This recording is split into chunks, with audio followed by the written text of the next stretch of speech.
Welcome to another episode of the Hoopsfix Podcast with me, your host, Sam Nita, full-time British basketball advocate. And on this week's show, we've got none other than Len Busch, co-founder of the Sevenoaks Suns Basketball Club, which was set up in 2005 and has since gone on to becoming one of the powerhouse female programs in the country.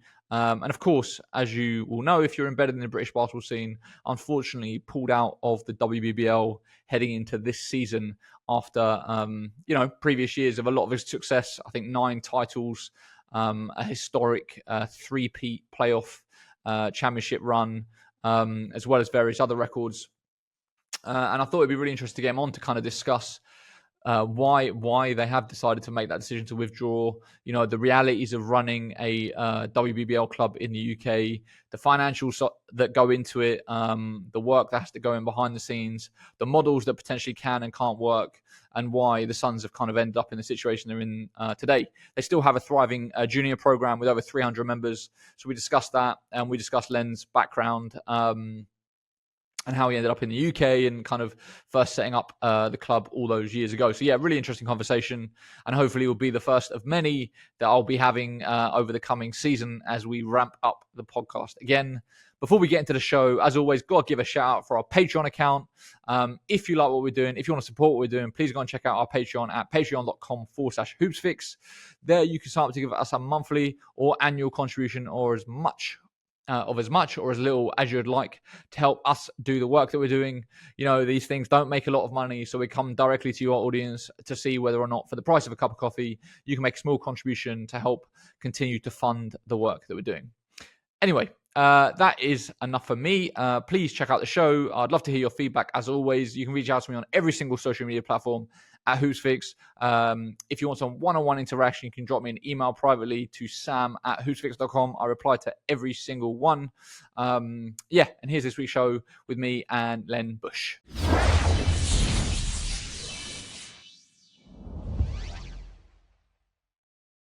Len, welcome to the show.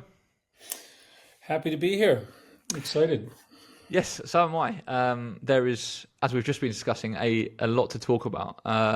I think before we get into the nitty gritty, it would be interesting to just give people an overview of kind of your background in the sport, how you came to be here, and how you first got involved with basketball. Oh boy.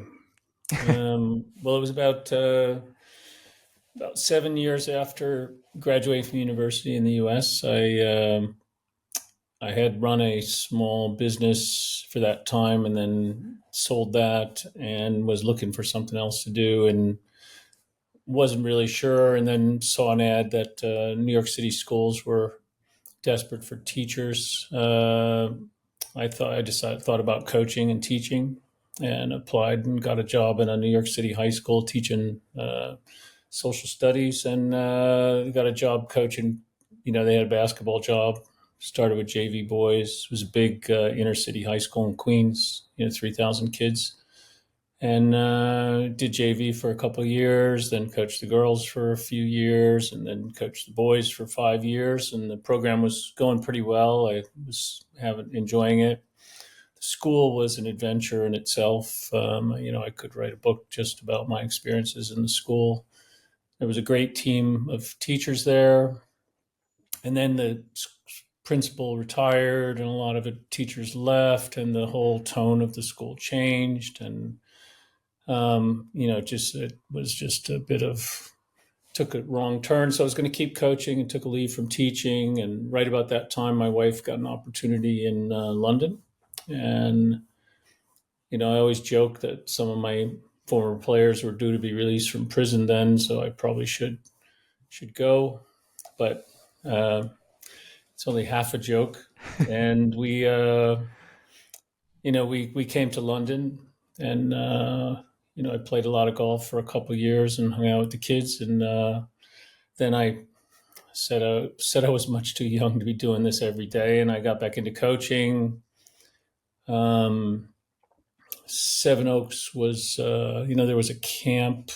Red Miller Turner ran a camp in Canterbury, and it was where I met like Jesse Cezanne there and a couple of other guys who are still involved in basketball. And But there was a group of girls that Red Miller had been working with who were from various clubs, and the outcome the next fall after that camp, they had all gotten together, the parents, and said they wanted them all to play together. Sevenoaks Suns was formed. They needed someone to coach. I took the under 18s. It was quite an adventure, a lot of talented players. A lot of people hated us because a couple of other clubs folded as a result because they lost their 2 or 3 best players. And so it was quite controversial and quite a challenge. And but we were successful from the start. And then that group was quite difficult. And over the next couple of years, as they left and we brought, new kids came in, got a little easier to create a culture, and it was a little bit more fun, more pleasant, and we just went from there. It just continued, to be successful at the under 16 and under 18 level with girls, and it continued, just went on. And what happened was, I started to realize I needed to challenge the older players. We did it by playing, Division One, because the young players, they needed to play against better people. And then I brought in one or two pros. I brought in a Rec Dang. I brought in Roz Mason, just so we'd have somebody, women who wouldn't let us get beat up and play in other women's teams, and also to challenge my best players in practice, and then we got to that 2017-18 group that, had 4 or 5 juniors and won the WBBL playoff final. And then that group moved on, and we got a few more women, and then the women became more of a focus, usually almost always with some young players around. And then now we've it's almost going full circle. We've discontinued the WBBL team, and I'm now back. I'm focused on the juniors again. Come full circle. That was a very sweet recap of a long period of time. So, what year was it that you moved to England, and then the club? 98. 98. The club was founded in 2005. Is that right? Yeah. So I started a local club in Elmbridge, in Weybridge. There was a couple days a week, and then I got involved with the county stuff, and I said, and I remember I passed on the local club to a couple of other coaches who then went on and have continued still coaching to this day. Not there, but used it as a stepping stone. I coached at Tassus in those early years, and actually through the county stuff, that's how I found out about the group out in Tunbridge that was, that Red Miller was training. And then I went and I wandered out there with my daughters, and eventually I was running the sessions, and that was really how it started. When you came to England and you started getting involved with basketball here, I guess what were your initial reactions or thoughts? Like, can you remember your initial sort of responses to how basketball was in England? Yeah, it was very strange. I mean, one of the requirements for the house that we moved into in England was I had to have a paved driveway so I could put a basketball hoop up, because, the gravel drives are really popular here. And so that was one of the prerequisites. And the first 3 or 4 years, I would take my girls back to the U.S. There was a girls' camp in New York that I would bring them to. I think we did twice a year. We might have done Easter and summer, and they all went to it, had a great time, and I actually worked in it a bit, and I actually met an Irish coach there who. Full circle, his daughter was Julia Koppel's coach on Long Island, and one of my players these past few years, Katie Richards is now working summer camps in Ireland with this guy's daughter. So it's kind of strange. But my thoughts were that I had to find basketball for my kids. I wanted them to play, and so a lot of it in the early years, I found it by creating it, and in time, between Sevenoaks and they also went to an American school where I was coaching. So they got basketball there too. So eventually I didn't have to bring them back to the States anymore for basketball. There was enough here. And were you shocked about, or how? Well, I don't want to put words in your mouth. Like, how did you find the level of basketball here? How did you find the structure of competitions here? Like, what were kind of your first impressions of it all? Ooh, just that there just wasn't really enough. I mean, the National League was very good, was pretty good. So in those days, the under-18 competition was actually pretty good. I mean, you had Haringey, you had Southend, you had Sevenoaks, and they all had pretty good rivalry there. I mean, in the beginning. Northampton was strong. Manchester was strong. So there was quite a bit of there was competition, but it's much different in the States in terms of facilities. It's school based rather than club based. So every school, just every school plays basketball, and every school has a facility, and every facility there is far and away, the biggest shock being here was when they built a new sports hall and were really excited and proud of it. I'd look at it and go, wow, the walls are on the side of the court and there's no room for, anyone to come in and watch. And it just I don't know. I mean, you want to say that it must be because of a land thing, but I just think it's a cultural thing that they just don't spend money on it. I mean, there's plenty of room to add another, 40 feet on each side when they build one of these, and they just don't even, and I made a big mistake. Elmbridge built a new leisure center in the early years when I had only been here maybe 8 or 10 years, and it wasn't fully cognizant then of how critical it would be to get things built that can, that can support basketball properly. And I was talking to the guy from the council who was, heavily involved, but I didn't realize that I really should have gotten involved heavily and, really pushed to get them to build a proper facility. Because that, they're only going to build one, for the next 30 years. So that was an opportunity missed.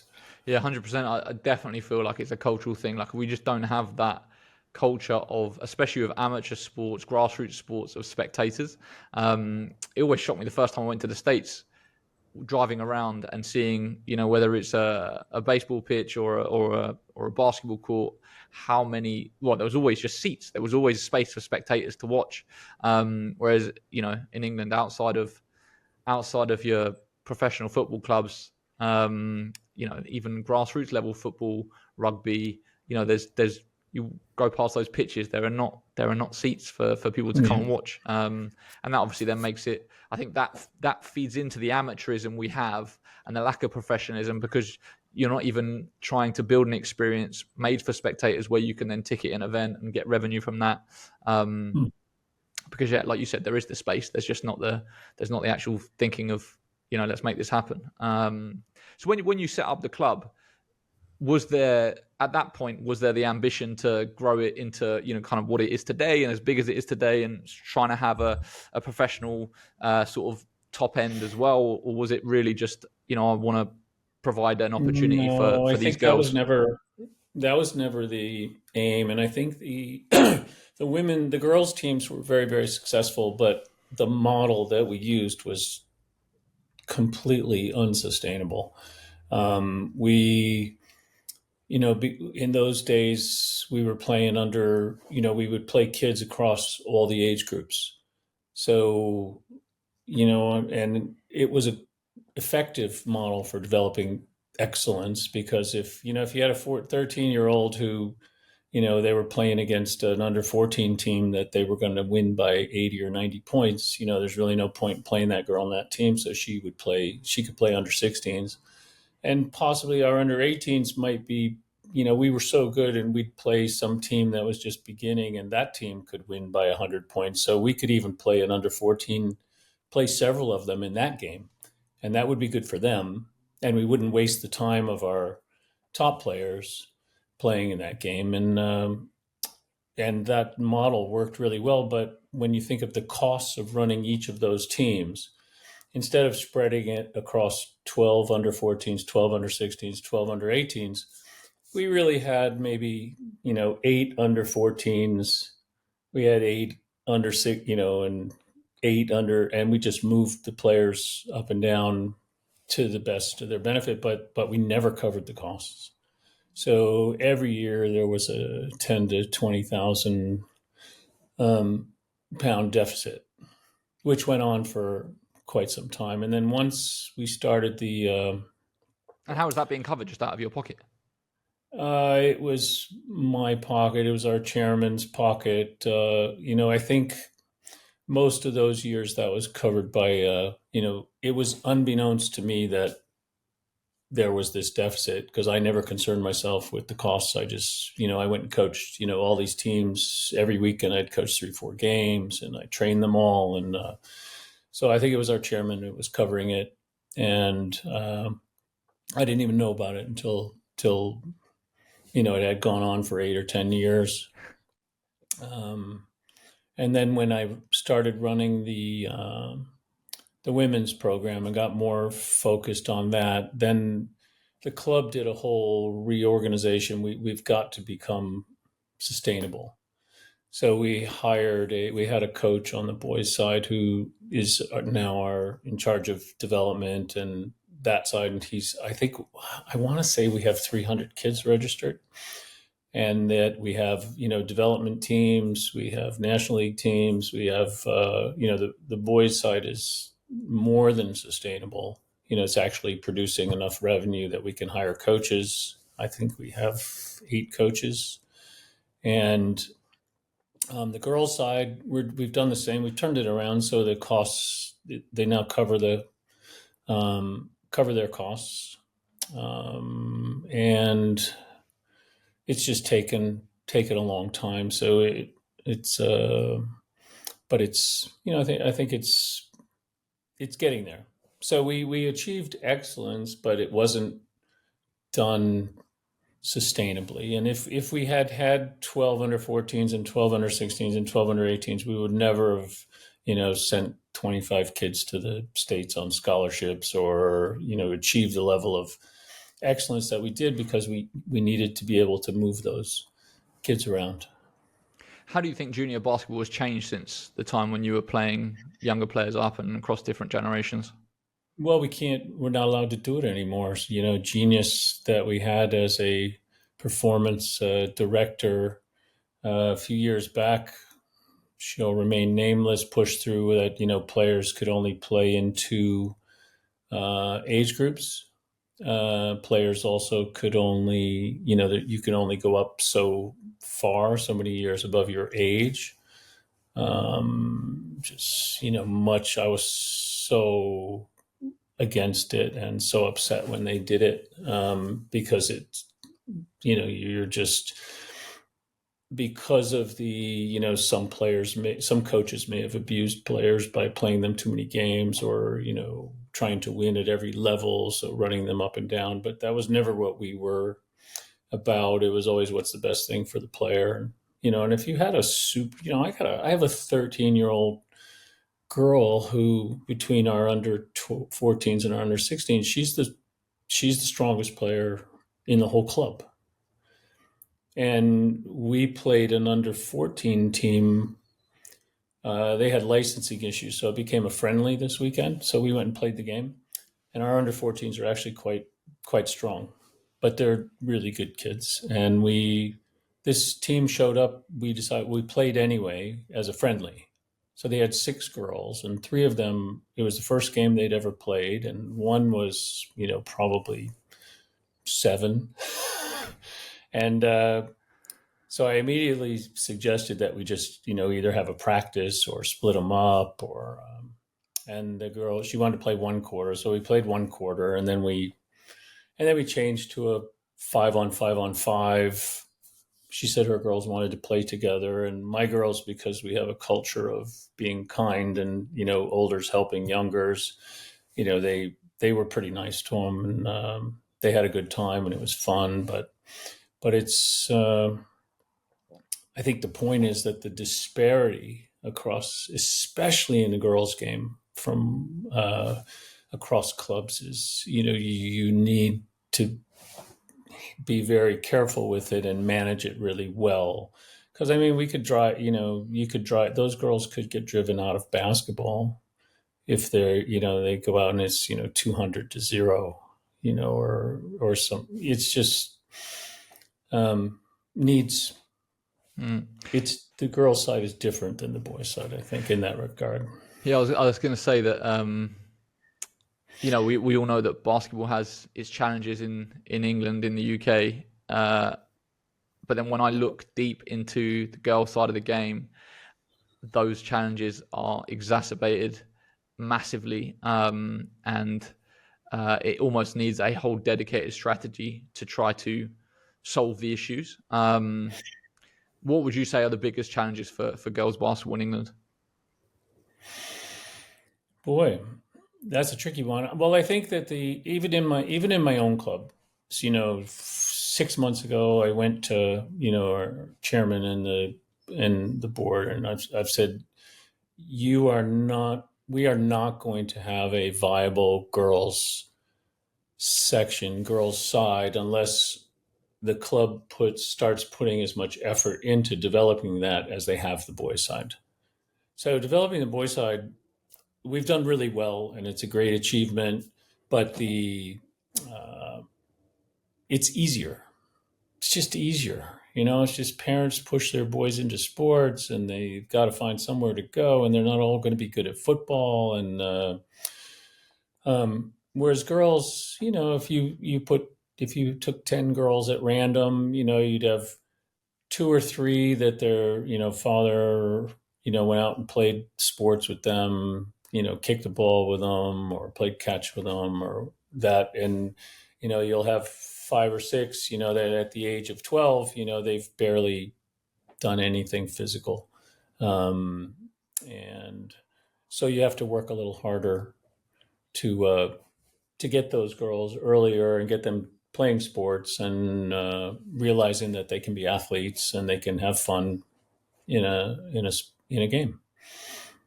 So our club is going to, we're making a commitment now to do it, because I also said, if I don't do this, what's going to happen to our girls program? Right now we have 25 girls, between our 14s and our 16s. And, if I don't do it, I think it'll die, because we're not putting enough effort in. So, but we're going to. Yeah. So it's always the challenge. There's so many pockets of good work happening within basketball in the UK, but so much of it comes down to individuals. And the moment those individuals, stop or move on, I think it's been difficult to set up the structures so that it's culturally there within an organization to then continue doing whatever it was. Everything is just reliant on individuals, and so it isn't sustainable in that way, because then what happens when that individual passes or moves on? So yeah, it's super challenging. So when you sort of ended up setting up the women's program, kind of what was the goal there? Was that still trying to provide an outlet for the top junior players to have a kind of top of the tree part of your pathway? What was the kind of thought process? Yeah, that was it. It was,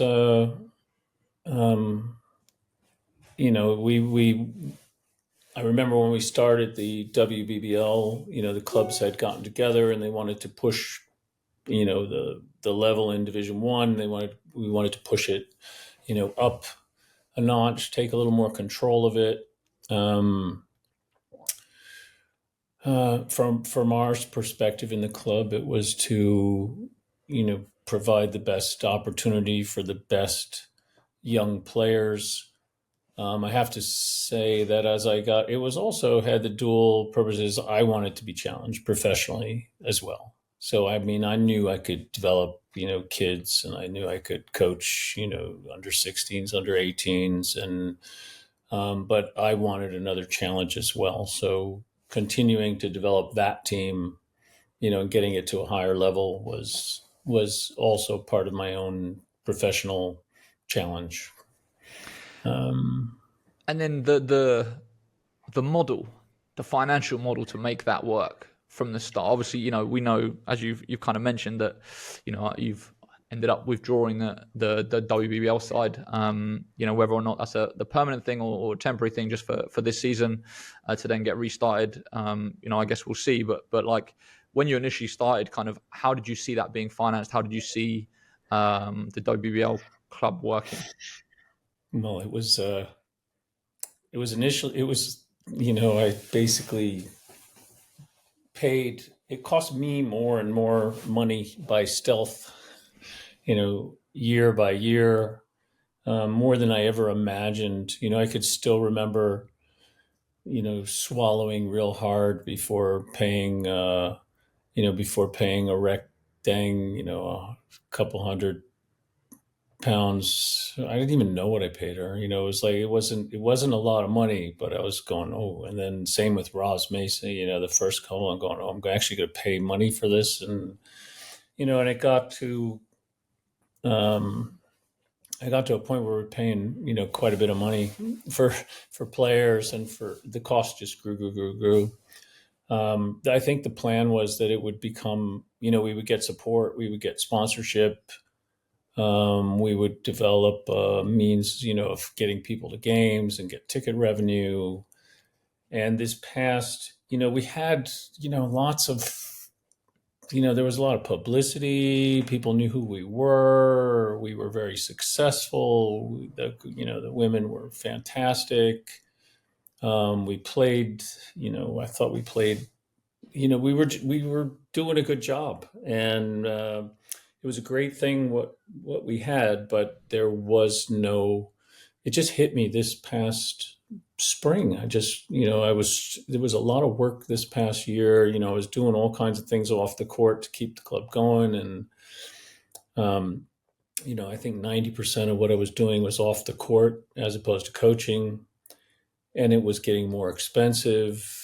And I didn't see it going the other way. I think it was just going to keep getting more expensive. And I was feeling more responsibility for the players, and realizing that when you have these, women, you're responsible, for them, medically, mentally, their whole, security wise.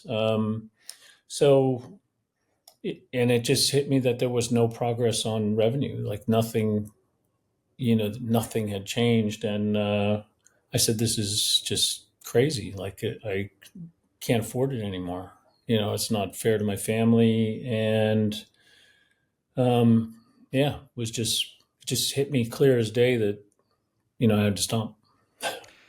How much? Sadly, I mean, I was at the London game.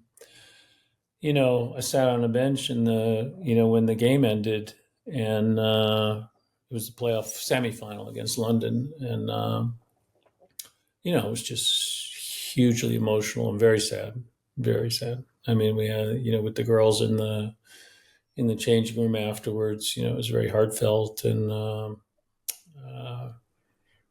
so it was a sad moment, but very grateful for what we had. We had some wonderful times. Do you see yourself potentially bringing it back, or do you think it's completely done? Well, I don't, it's not coming back funded the way it was. So it needs, we're getting into, like, if you look at how the clubs are financed. So the model that we were following was similar to, Caledonia and London. Somebody was just providing the money. There's no revenue for those clubs. You've got your university-based clubs, so they're getting money from universities. I was trying to work it out, and there's really only there are two teams that are fully, supported. They're supported by men's teams, Newcastle and Sheffield. You could argue Leicester was as well. And there's university-based teams. The money's got to come from somewhere. And and Nottingham is a standalone, is an anomaly because they're not tied to a men's team. They do have some university tie, but they have an arena that generates the revenue that supports theirs. And then other clubs have motivations for being in because it supports they tie it to their academies, and their academies produce revenue, so they somehow balance that all off. But we're not in a position to do that right now. And yeah, I don't see the support coming. I mean, we had thought maybe Surrey, maybe the Scorchers, but Scorchers, I don't know. I don't see them. They never wanted to put any money in. They provide a court, and so the WBBL teams cost money. They cost a lot of money. I mean, we probably spent $100,000 last year, and it was not. That's not me. That's me not getting paid. So that's not even paying a coach. And that's God knows what else I did that were activities that you'd have to pay somebody to do. So that 100K is going on player salaries, court hire, referees, table officials, stats. Well, we were actually getting our court for free, so it's player salaries, game fees. We had medical expenses last year. Because you could say they can all go on the NHS, you pay an NHS surcharge, but if you got a girl that needs a surgery, you go through the NHS, her visa will expire before she gets it. Yeah. And so you can, if you wanted to, you could tell the player, oh, well, that's your problem, but that wasn't really how we were going to operate. Yeah. We would take care of the player. Others, travel. We had to go to Scotland did we go twice? And that's, it's 2,000 or 3,000 every time you go.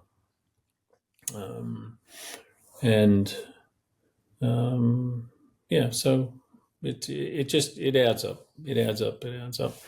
So what are your takeaways? Like, what are the lessons to, if I said to you, I'm thinking about setting up a professional women's club, WBBL club, but financially I don't want to just pour money in and take a loss every year. Like, what are my best chances of making it work? What do you think are the lessons, and what do you think is the model to give it the best chance of success? Wow. That's I think you need to, you need a fan base. Okay. You need revenue. You need your own facility. Place to play that not only do you not pay for, but you can use to generate revenue, both by yourself, through your team and outside activities. That could help support it. In this country at this moment, I think you'd need a strong university tie,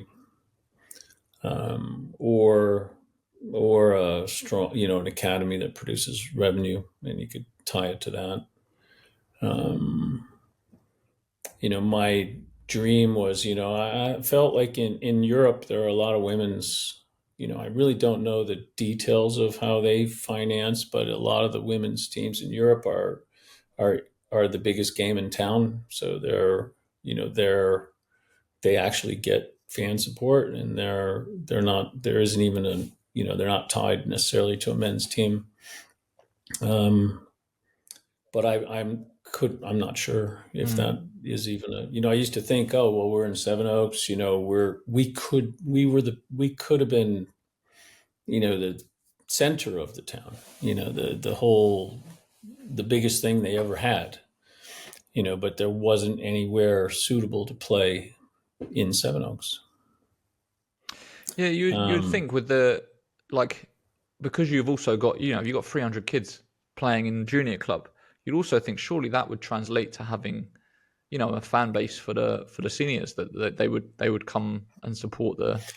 Well, I think our timing was bad. I think I built the women's team up too soon, and the rest of the club wasn't ready. So I say we have 300 players, but that's now. Right. So the 3 years in a row at the O2 when we're winning, we didn't have 300 players, and we would get, groups from the club to go, but it was too soon and costs accelerated too quickly.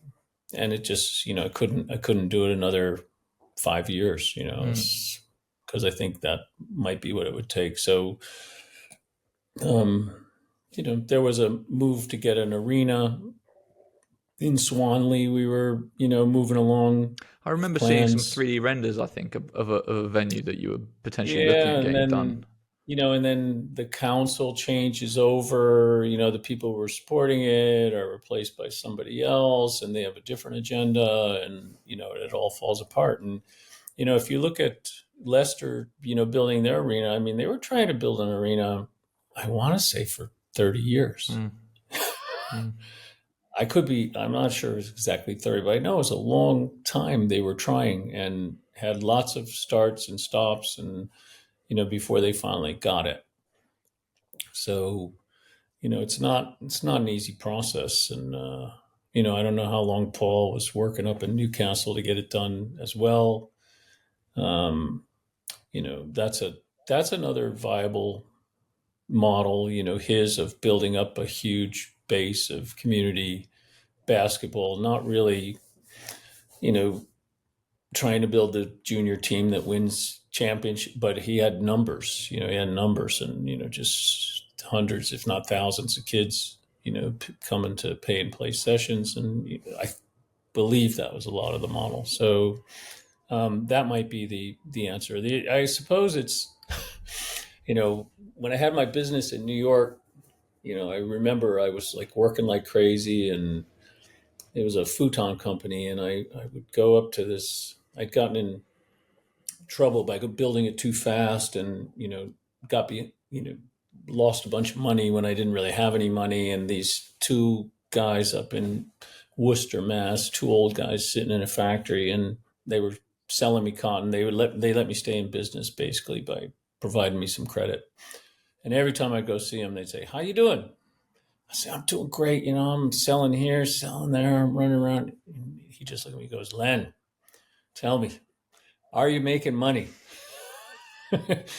So I would say you got to produce revenue. You can't have anything running at a deficit. Your junior club's got to be sustainable, and they should produce revenue that could support a team at the top.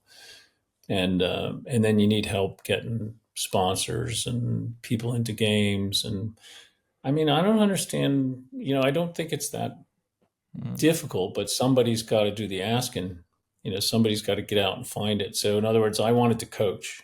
That was the problem with Sevenoaks. Like I wanted to coach. That's what I want to do. I don't want to do the legwork and get an arena built, and I don't want to go out and find spot. Look, I can produce a basketball team. That's what I want to do. And that was the problem, because we needed all these other things. Yeah, and that is a familiar story in British basketball, isn't it? That you've got someone that is doing every single role to try to keep the club alive, and I guess finding those that marry of different specific skills that can bring different things to the table, I guess, to make it work. How much did the London Lions factor into your decision with obviously them suddenly coming with these deep pockets that, they're steamrolling the league? It obviously became more expensive to field a competitive team that has a chance of winning. Like, did that impact your decision, or do you think that even if let's just say the Lions, never came along, obviously now you've got Caledonia that are sort of making significant investments as well. Do you think that you would have carried on because you still were able to, at least you're putting in the money, but you're winning titles and you're getting the press and the media and you're getting to the O2 and doing this and doing that? Like, do you think that factored into your decision, or do you think that regardless financially, just it wasn't working, so it made sense to pull the plug? No, I think it still would have hit home. I mean, it's a tricky one because some of the difficulties with my last season might have been related to trying to push the team up another level, not necessarily by spending more, but by the players that I was bringing in. But I think the impact of the Lions and Caledonia was that to be competitive, you need to continue to grow, and the league was pushing forward at the moment. So I didn't see, I've done the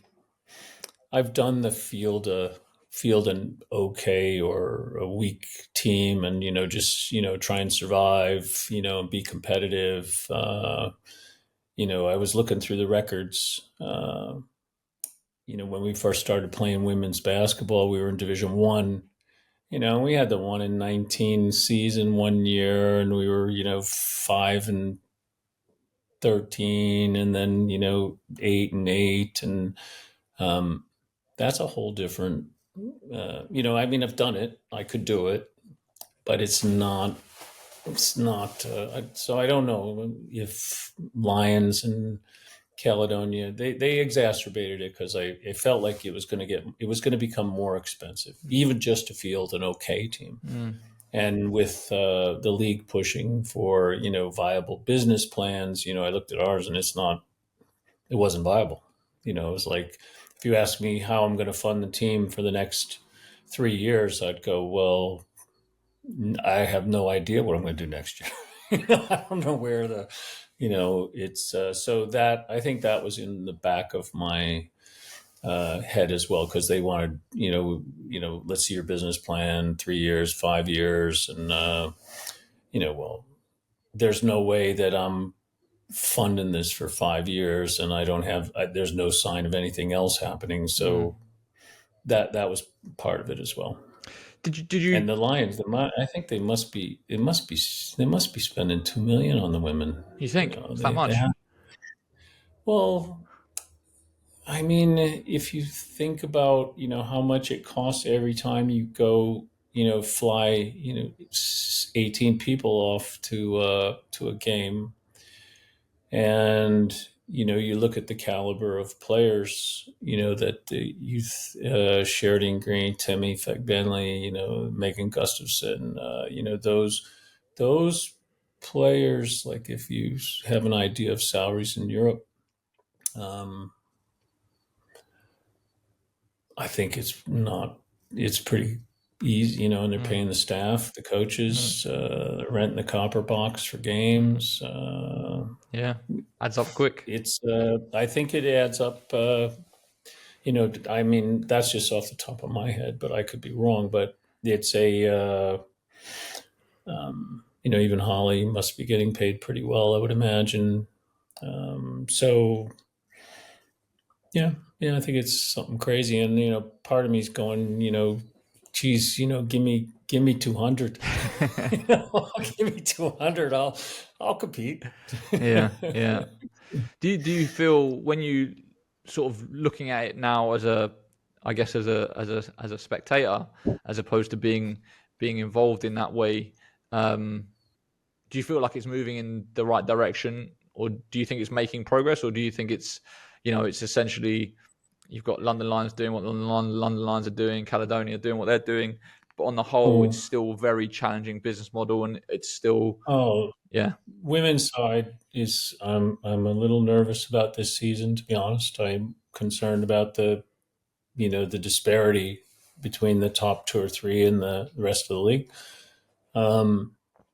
I've seen it's not totally untied to the men's side. So, some of the things I'm watching the men's side, and I think they have made a lot of progress.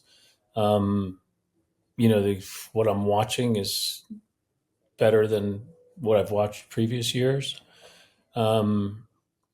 My main concern is it all sustainable? Is the Lions funding going to stay long term? And are they going to continue to invest in the women's team long term? If they do, and Caledonia comes along, then continues, then uh, the universities don't. I don't know how much they're going to be willing to invest longer term. Like my personal view years ago was that you should have a professional league, and then you should have your universities playing. But here, because it's so difficult to get funding for teams, the universities are actually funding the professional teams and using it as part of the university. Um, and that's just it's necessary at the moment because there just aren't enough pockets of money to fund teams in this country. So we need the university teams, or we won't have teams. Do you feel overall the league is professionalizing and moving in the right direction? Do you feel like there is progress? Oh, it's so much. It's like so much better than it was. When we were running Division One teams and first got together to start the WBBL. I mean, what's happened from then to now is better. I mean, I haven't seen this season yet, but up until last season, the league and the professionalism has risen. Absolutely. Is there any part of you that feels regret that you're not going to be involved? Oh, well, regret's a funny word. So, personally, health wise, I am in the best place I've been for a long time. There's just that. So, do I miss the? Am I going to miss the challenge of it? Of going into a game and preparing, and finding, coming up with a plan, and then seeing the players carry it out and be successful. Review, plan, repeat. Am I going to? I miss that absolutely, but I'm also, I'm not missing the 8 million things I had to do besides the coaching side, and I'm quite. So I'm in quite a, and I'm loving going back to coaching the kids again. It's a lot more. The gratitude and the joy there is very nice. It's refreshing, but yeah. When you had conversations with potential sponsors, or you tried to reach out to companies about helping with the financial side of things, like kind of what was the response, what was the pushback, where were the difficulties with trying to get financial help in terms of sponsorship? Well, I think the problem was that I wasn't asking. Right. So we had people in the club who were in charge, responsible for, charged with, finding sponsors, and so I'd almost have to ask them. I think I don't think there's a culture of sponsoring sports at the level that we're talking. I'm not even sure. I don't. I'm maybe not asking the right people. We do have some sponsors in the club. We've got a couple law firms. We've got an engineering firm, and um, um, but they're the sponsoring the juniors. So I don't know if that's how the ask is formed, or if that's the involvement they want to have. Um, I think there's Yeah, I think the biggest problem for me was that I just focused on coaching and not the other stuff, and that was really the problem. I mean, I think there's a place. it's a no-brainer that somebody could have ridden on the back of what we were doing and supported it and pushed it forward, and it would have been beneficial to the companies involved. I also believe that we could that a 5,000 seat arena is commercially viable, and that it would be sort of like the when the O2 was first built, the ridicule and the negative press around what a giant white elephant this was and what a waste of money, and now it's the arena in London, one of the greatest cities in the world, and I think it's the same, that they don't the vision people just don't get at the moment, but somebody could build even a typical college arena in the US, a 10,000 seater or a 15,000 seater, or even a small one of 5,000 seats, could make money, Yeah. but, there was a spot in Weybridge that I looked at. There's Mercedes-Benz Arena, where they got a Mercedes-Benz, with a racetrack and all this stuff, and it's right here. And across the street, there's just a field with a couple of paved areas and some playground equipment at one end. Would be a dream spot you could build it. It would just be the center of the whole town and would make money. And you go see the town about it and go, oh no, there's a flyway for birds across it. And if you build an arena there, you got to provide a flyway somewhere else. So you'd have to buy another piece of it. It's just a piece. It's paved, it's mostly paved ground. Yeah. I don't know. So, but I don't, I don't know. I think we need the vision, but I think, facilities would do well if we could just get them built. 100%. And not just only for basketball. They could be used for concerts and plays and all kinds of things. Yeah, I mean, Newcastle and Leicester have both proven that. It's not just theory. It's like you build it, you can make it work for sure. What is the vision now for the club in the immediate future? Like what sort of plans do you have to continue doing what you're doing? Well, actually, I think, I've just, I'm going to coach the kids, the girls this year, and I think we've got some good ones. And I think we'll return to being successful at the junior level. The trick for me now is how to manage we discontinued our under 18 girls program because of competition with the academies, and it just wasn't. And it's also cost-wise, that's the hardest level to be self-supporting because you have so few. You don't have enough under 18s to stack the team. So you've got 16s who could play it, but then you got to charge them for two teams, and the numbers just don't work. But we're going to try and get to the point where we could support one next year.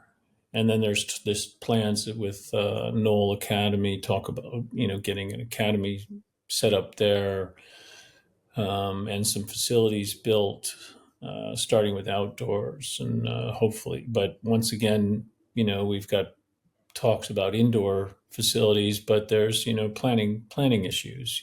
So it's just very difficult. I think planning groups, their mission is to say no and to stop things from being built.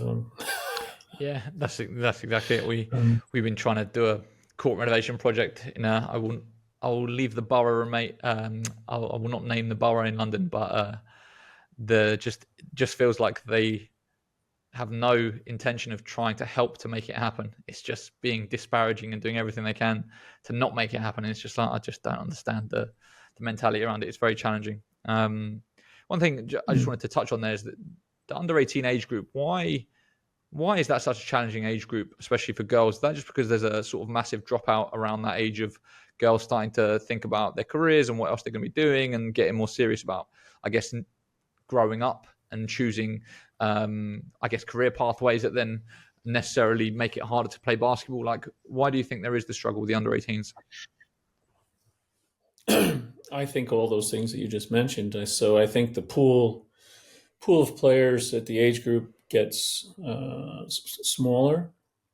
I mean, I think it's just a natural thing. I think the pyramid is natural, and so the base isn't wide enough. There aren't enough playing, and what we need is a coherent strategy at that age group, as opposed to the sort of haphazard and divided strategies. So the the academy is one avenue. That's fine, but let's make that as wide and as accessible as possible. So if you're going to have an academy league and a national league, well, the national league is essentially at under 18 level is dead. I mean, there's just like, I was looking at the number of teams in it, and it's crazy. I don't know. There's only about 8 teams across the whole country. So there used to be a lot more, but now it's split between academies. So academies have siphoned off a lot of players, so you can't really have that. I mean, Richmond Knight's one of the most successful girls clubs over the last few years. They don't run an under 18s team because it's just easier. It financially doesn't make any sense. You can't support it, so they just send their players just go to academies. Mm-hmm. We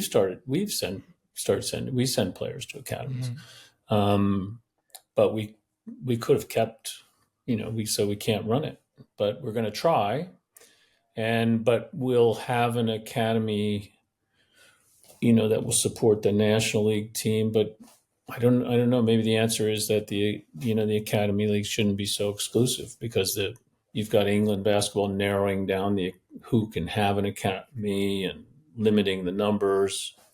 I don't know if that's the best strategy. If you were in charge of getting more girls playing basketball to build the base, to build the size of the base, because seems to be one of the fundamental issues. There's just not enough girls playing, right? Mm-hmm. And there's not enough opportunities for girls to play. Like, if you were in charge of trying to change that, like, what would be your priorities to get more girls playing?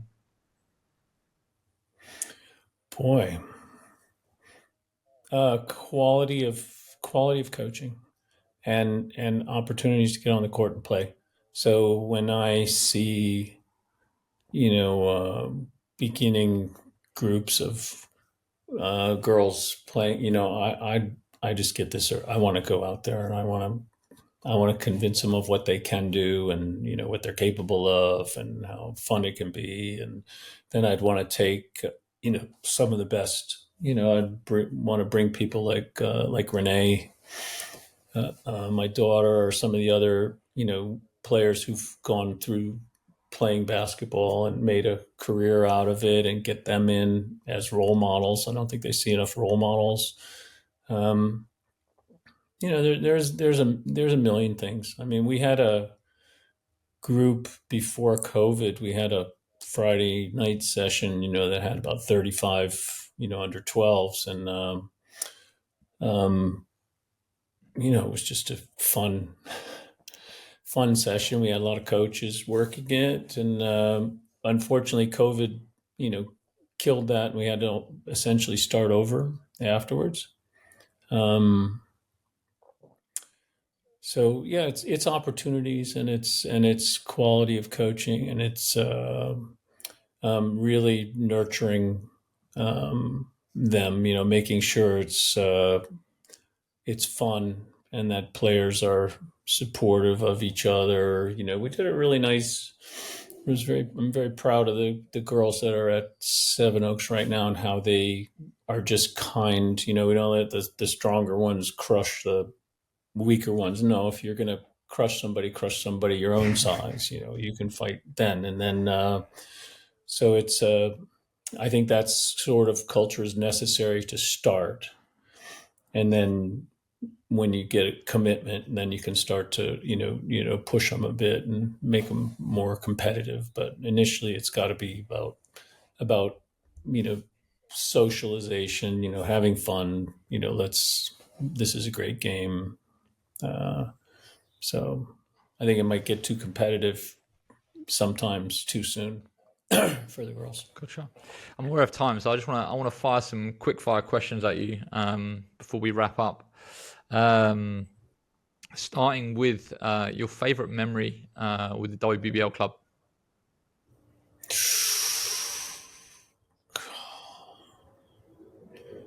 Well, okay. 2017 final, the first final we won at the O2. We played Nottingham Wildcats. We weren't favored. We were 10 points down at halftime, and we were struggling with how to solve something that Nottingham was doing, and just struggle at halftime. We're talking, and we couldn't come up with anything. Came up with a plan. We go out, and then just as they're about to go on the court, I go, T. I go to Tiani Clark. I go, T. Maybe Gabby should guard the Portuguese guard who's been killing us. And T just said, yeah, we already sorted it out. We got it. She's on her.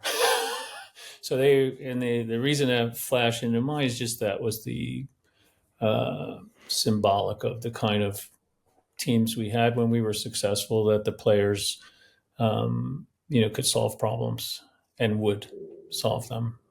And that was a joyful one because we weren't expected to win. Your favorite player to coach? Oh, there's no way I could answer that. Can you give us a short list? I mean, it'd be between, Tiani Clark, Kat Carr, and my daughter. So, they're just, I couldn't pick. And we've had so many wonderful, wonderful players, but those three, they were fun. The best junior player that you've ever seen play? Doesn't matter what they did at a senior level, but as a junior, is there any player that particularly stands out?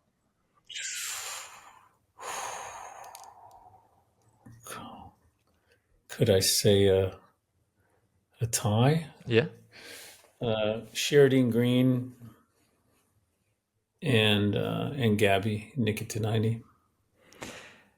Best individual performance you've ever witnessed? Who was it? What did they do?